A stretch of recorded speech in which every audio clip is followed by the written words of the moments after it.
Good morning, dear viewer. Thank you for watching MBI TV. It's 10 a.m. and time for a morning bulletin. My name is Jerome Kulevitswande and my colleague Belinda Kezab. But first, the main stories. Parliament Speaker Honorable Rebecca Kadaga has called off the increment in nomination fees. And the FDC has called on Ugandans to be politically cautious ahead of the 2016 general elections. Uganda takes steps in preparation of the coming of the Pope. And panic has engulfed people in the Elgon sub-region after heavy rains began. And in our international news, Middle East countries have sent troops to Syria. And now the news in detail. The Forum for Democratic Change, FDC political party, has called on Ugandans to be politically cautious ahead of the 2016 general elections. FDC publicist Honorable Semuju Ibrahim Ganda, speaking to MBI TV this morning at the party headquarters, said that during this political season, many politicians are going to surface promising heaven on earth. However, called on Ugandans to be critical and only vote for leaders that will work for national progress. The Speaker of Parliament, Honorable Rebecca Kadaga, has called off the increment in nomination fees. She says the higher fees imposed by the Electoral Commission will only favor the rich against the poor. Sandra Msimenta was at Parliament. The Speaker of Parliament, Honorable Rebecca Kadaga, has called upon the Electoral Commission to stop asking for nomination fees from members of Parliament, especially women who want to be leaders, saying that this will only favor the rich, and yet politics is for both sectors. She goes ahead to say when the debate was taken to Parliament, she was absent and hence wants seat back since people have already started voting. Sandra Msimenta, MBI TV, Parliament. And away from politics, shortly after the Uganda Meteorological Center warned that the country would be hit by El Nino rains, the people in Elgon sub-region are under panic. In 2010, the area was hit by strong rains that left hundreds of people dead and property destroyed. Our reporter Joy Chisaka is in Mbale and gave us that report. As rain continues pouring heavily in different parts of the country, people, mostly those living in the Elgon districts of Mbale, Manafa, Bududa, Silongo and Vulambuli, are in panic of what could be the outcomes of these heavy pourers. In an email interview with the chairman LC5 Manafa district, Mr. Walimba Charles Peke says his people are too scared of the memories of what happened in the Bududa district, where thousands of people lost their lives in the calamity that happened in March 2010. Mr. Charles has called upon the government to intervene in the situation since the Uganda Meteorological Center has come out to warn the Ugandans about the El Nino rains in the coming months. Reporting for MBI TV, I'm Kisaka Joy, Mbali. Well, this story is the basis for our interactive segment today, and we are asking, what do you think should be done to prevent the possible loss of lives and property when El Nino rains begin in the Elgon region? What do you think should be done to prevent the possible loss of lives and property in the Elgon region when El Nino rains begin? And to be part of the discussion, go to your phone, type MBI, leave a space, your name, your opinion, and where you stay, and send it to 6565. We shall be in position to read some of those comments before the end of the bulletin. As Uganda looks forward to hosting Pope Francis, strides have been taken in preparation for the visit of the Holy Father. Doris Alinda compiled that story. The preparations for the Papal Visit are in high gear. Roads around Rubaga Cathedral, where the Holy Father will meet Catholic bishops, have been renovated and beautified. Funds have also been raised through different campaigns, including the Papal Charity Walk for the redevelopment of the Martyrs Shrine. Pope Francis is expected in the country on the 27th of November and will then meet the President before he holds another meeting with Catholic bishops. The Pope will then visit the Anglican Martyrs Shrine and thereafter the Namugongo Martyrs Shrine, where he will conduct Mass celebrating the 50th anniversary for the canonization of the 22 Catholic martyrs. During his 3-day visit, the Catholic leader will meet the elderly at Bakateyamba Elderly Home and will then climax his visit with an address to the youth at Kololo Independence Grounds on the 29th. Reporting for MBI TV, Doris Alinda. And in health, did you know that a simple adjustment to your lifestyle and eating habits could help you reduce risks of contracting many diseases, including cancer? Well, if you didn't, we have a health report. Not all health problems are avoidable, but you have more control over your health than you may think. Research shows that a large percentage of cancer-related deaths are directly linked to lifestyle choices such as smoking, drinking alcohol, a lack of exercises, and unhealthy diet.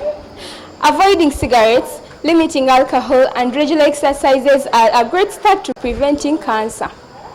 But to best support your health, you also need to look at your eating habits. What you eat has a powerful effect to your health, including your risk of cancer. Without knowing it, you may be eating foods that fuel cancer, while neglecting the powerful foods and nutrients that can protect you. Deborah Nachanzi for NBI TV. And in business news, Uganda could be headed for tougher times as the shilling continues to lose value against the dollar. Rebecca Namialo has a business report. The depreciation of the shilling against the dollar and other currencies continues to hit hard on the economy. Currently, the dollar is buying at 3,550 and selling at 3,566. The pound is buying at 5,380 and selling at 5,500. The Kenyan shilling is buying at 34.18 cents and selling at 34.91 cents. This has sparked off the increase in agricultural produce, where a bunch of matoke formerly costing about 20,000 shillings is now costing between 40 to 60,000 shillings. A small bucket of Irish that was costing between 10 to 15,000 shillings is now costing 30,000 shillings. This has reduced the amount of foods being purchased in the market by the customer. The business community is thus calling on government to prevail over the situation and find a solution to the ever-increasing food prices ahead of next year's elections. Rebecca Namialo, NBI TV Business News. And in our interactive segment, where we did ask you, what do you think should be done to prevent the possible loss of lives and property in the Elgon sub-region when heavy rains begin? What do you think should be done to prevent the possible loss of lives and property when El Nino rains begin in the Elgon sub-region? I can see some of the messages have started flowing in. Now this one is Rita. She's sending in her message from Kawembe. She says, I am Rita Nalvega, and I say that government should resettle people from those areas to safer places. And Semakula Moses in Nansana says that people in those Elgon regions should buy land in other places like Nansana and Kawempe. Well, those are some of your opinions. And now moving on, in the world of technology, global billionaire and Microsoft boss Bill Gates has partnered with Google to invest in saving lives. The duo has invested in a genome editing firm to save lives of people with cancer-related diseases. Our reporter Sally Emmanuel was in New York. World billionaire Bill Gates and Google are among some of the high-profile investors of a genome editing firm known as Editas Medicine Incorporation, which has managed to raise over $120 million to help develop DNA technology. The funding is to aid in the development of CRISPR, a technology that can be used to treat potentially deadly diseases by fixing the human genes. CRISPR is a technology that enables scientists to identify malfunctioning parts of DNA and replacing them with healthy working ones. Editas is currently testing the technology in correcting eye disorders, as it is also collaborating with other firms around the world genetically to engineer immune system cells in order to fight several types of cancers, such as lung cancer, prostate cancer, among others. The chief executive officer of Editas, Catherine Bosley, further added that CRISPR is relatively cheap and easy to use, as it has attracted a wide range of scientists around the world who are looking to modify everything about the human cells. Now this comes in as an area of hope to developing countries, most especially in Africa, where cancer has severely affected a wide number of victims, in order to fight such deadly diseases. Reporting live in New York City, I'm Sally Emmanuel, MBI TV. And international news, Middle East countries have sent troops to Syria in a bid to put an end to the 5-year civil war. Issa Masade Yusuf is in Syria. It is heading to 5 years since the Syrian civil war began on 5th March 2011. This was started by a group of teenage government protesters after painting a revolutionary slogan on the school wall, later arrested and tortured. This act sparked off a demonstration in South City of Damascus, forcing the security institutions to open fire into the demonstrators. According to the UN Secretary General, Ban Ki-moon is blaming the president of Syria, Bashar al-Assad, for killing hundreds of people after firing a rocket filled with nerve gas, which is dangerous to human beings. The pressure opposed on Assad's government is mostly from the Western superpowers, especially America, led by President Hussein Barack Obama. Yet Assad is supported by his friends Iran and Russia, who are aiding him with military assistance. More than 4 million people have fled from Syria, going to the neighboring countries like Turkey, Jordan and Lebanon, giving them a struggling moment to accommodate the flood of the new arrivals. Masade Isa Yusuf reporting for MBI TV, Syria. And from entertainment, much as his life has been surrounded by a lot of controversy, celebrated artist Robert Kyagulanyi Ssentamu, also known as Bobi Wine, has risen from zero to a hero. He is an inspiration to very many youth.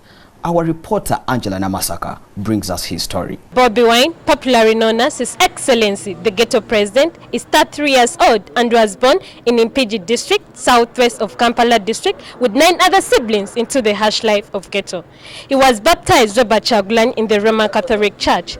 He is an entrepreneur, an actor, and a musician. He holds a bachelor's degree in music, dance, and drama of Makerere University. He got married to his longtime partner, Barbara Itungo, in August 2011, and together they have 4 children.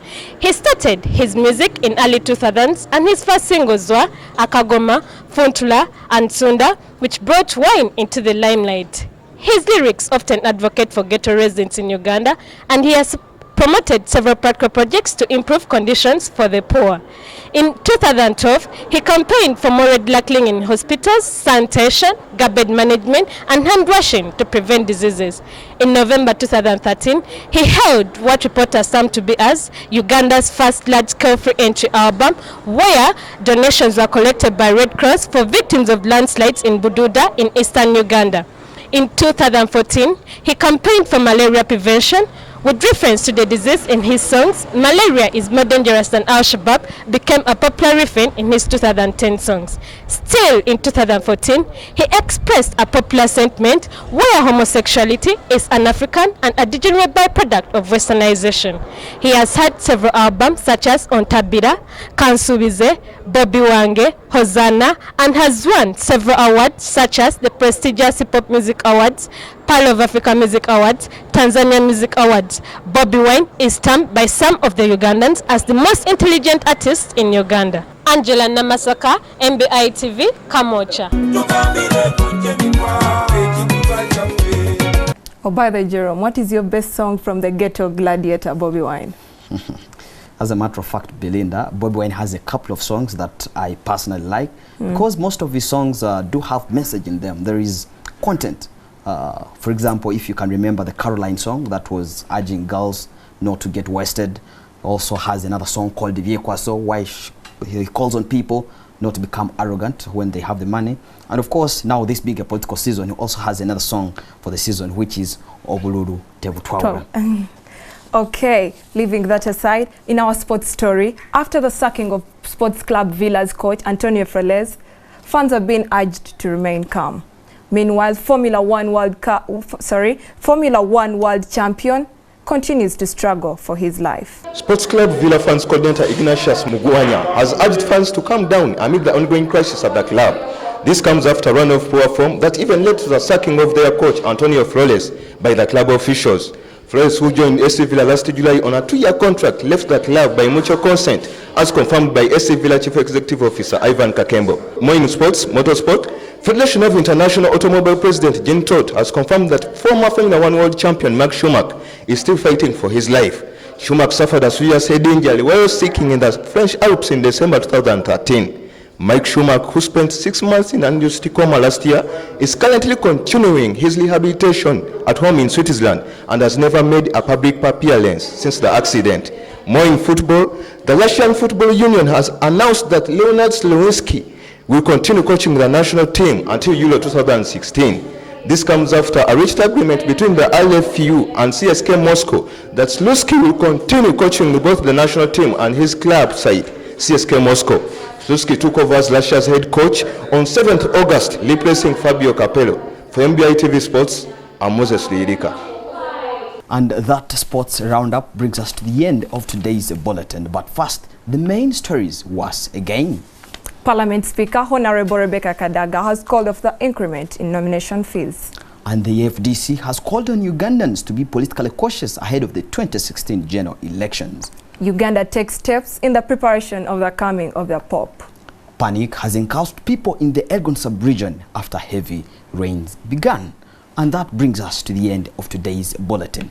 You can get more information by visiting our social media platforms. Our Facebook page is MBI TV, while our Twitter handle is @MBI TV. You can also get in touch with us by following us on our website at www.mbi.ac.ug.